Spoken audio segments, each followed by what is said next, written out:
DM and begin. Oh, fuck me. Welcome to the Toxic Tavern. This story is cheating DM fed a lich to a low-level party. The whole table quit. From D&D Horror Stories, Emily Exel. I sent this story a while back to a TTRPG YouTuber who enjoyed it. Hopefully you too. A couple of years back, my main circle of friends for more than a decade, 7 including me, were about 12 levels deep in a campaign that had been on the rocks for a while. This was our second campaign together. First was with a different master. The fighter in this story was run on a different week night. Immaculately intriguing conflict, intense planning, creative combat. We were really into it, and the jealousy from the DM was palpable. There's already been issues in the past several levels surrounding the DM's ego and willingness to bend the rules to serve only himself. But as the group of genuine best friends were willing to let most of it slide until this season. Long story short, the DM had been gearing us up to fight the BBAG. From the fighter's backstory, a thug lord that had taken his daughter captive in response to mercenary work done in the fighter's past.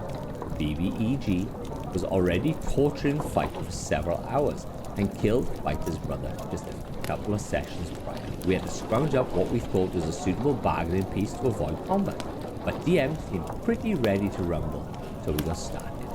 For context, the BBEG was in the center of a courtyard surrounded by a wall topped with archers. Here are the few of the worst offenses. Number one.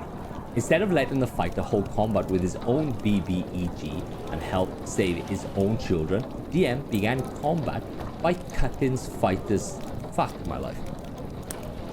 by cutting fighter's throat and killing him instantly. He had to sit out the full session length encounter and watch from the sidelines. Initiative was rolled. BBEG first is surprised to literally no one.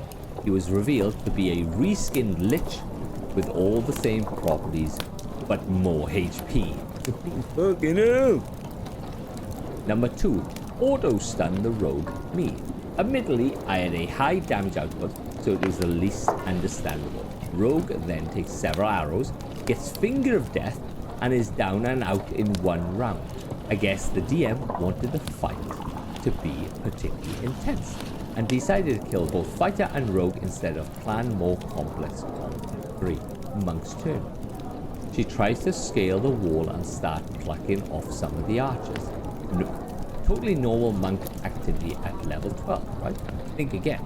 DM has a monk roll for it despite the ability being written into a class. She rolls really high and the DM still says no. She does a pinch of unsatisfying damage and her turn ends. Number 4. Ranger casts an AoE damage spell. DM insists it's out of range to hit most foes. It isn't. Oh well, another unsatisfying turn. Cleric, another past DM, casts Sanctuary on himself. BBEG tries to counterspell but is out of range. We had to argue and measure several times over it. DM gives in but is pissed. He's up next. Oh god.